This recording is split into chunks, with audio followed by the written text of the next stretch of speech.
আরে এ তো অতি উত্তম প্রস্তাব। 17 তারিখ তো বিয়ের খুব ভালো দিন, আমি খোঁজ নিয়ে দেখলামও। কিন্তু দিন তো আর বেশি নেই, আমাদের তো সব তাড়াতাড়ি অ্যারেঞ্জ করতে হবে। এই অল্প সময়ে কি এত কিছু অ্যারেঞ্জ করা সম্ভব হবে? একদম সম্ভব হবে বাবা, কেন হবে না বলো তো? হ্যাঁ, আমরা সবাই মিলে একসাথে অ্যারেঞ্জ করে নেবো। কি গো মা, ঠিক বলছি তো? ও পিসিমণি বলবে তো কিছু? আমি আর কি বলি বলতো পাঞ্চালি, যেখানে দাদা বৌদি সব কথা বলছে সেখানে আমার আর নতুন করে বলার কিছু নেই।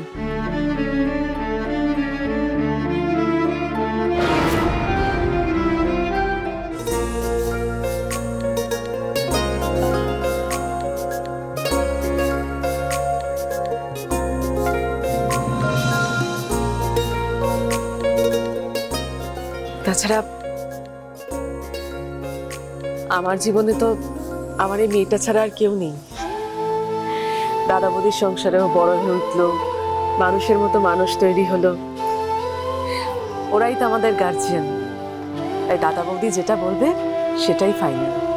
17 তারিখ দিনটা যে সত্যিই ভালো সেটা আমি জানি। আমি শুধু বলছিলাম, মানে নবারুণ্য বলছিল যে এত অ্যারেঞ্জমেন্ট সবকিছু আমরা পারবো।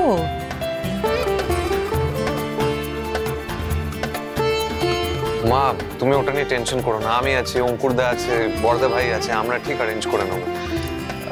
কিন্তু সত্যজিৎ বাবু, আপনার দিকে তো সেরকম কোনো আত্মীয় স্বজন নেই, তো আপনার দিক থেকে আয়োজনটা কে করবে?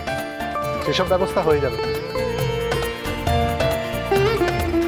বলছি 17 তারিখ ডেটটা আমি কনফার্ম ধরবো তো? তা ধরতেই পারো। জানো তো সত্যজিৎ, আমরা যে কি খুশি হয়েছি এবং কি শান্তি পেয়েছি যে তোমার মতো এত ভালো একজন মানুষ আমাদের বাড়ির মেয়েকে বিয়ে করছে। সত্যি বাবা ছাড়াই তো বড় হয়েছে মেয়েটা, জানোই তো। মামা মামির সংসারেই বড় হয়েছে, তবে হ্যাঁ নিজের মতো বড় হয়েছে। ও সব সময় যা চেয়েছে ও তাই পেয়েছে, কখনোই আমরা ওকে কোনো কিছুতে বাধা দিইনি।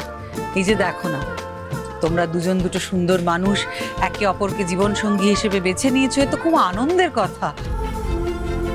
তুমি শুধু দেখো যে মেয়েটা যেন কখনো কষ্ট না পায়। যদি সেরকম হয় তাহলে কিন্তু আমাদের যন্ত্রণার কোনো শেষ থাকবে না।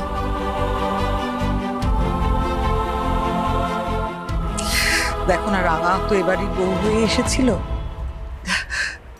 ও তো কম কষ্ট পায়নি, ওকে তো কম অত্যাচার করিনি আমরা। এমন অবস্থা হলো যে মেয়েটাকে এই বাড়ি ছেড়ে চলেই যেতে হলো। তুমি শুধু দেখো এরকম কিছু যেন অদিতির সঙ্গে না হয়। ব্যাস, আমরা চাই তোমরা ভালো থাকো, সুখে থাকো, ব্যাস। আমি আপ্রাণ চেষ্টা করব আপনাদের বাড়ির মেয়ের যাতে কোনো রকম কোনো কষ্ট না হয়। ব্যাস, তবে তো হয়ে গেল। এই বাড়িতে বিয়ে লাগবে, মানে কেতে আনন্দ, কেতে মজা, হইচই, নাচ গান হবে। কি মজা, কিন্তু তার সাথে সব কাজ তোমাকে করতে হবে। রাঙামতি তীরন্দাজ সোম থেকে রবি প্রতিদিন সন্ধ্যে 7:30টায় স্টার জলসায় ও জিও হটস্টারে।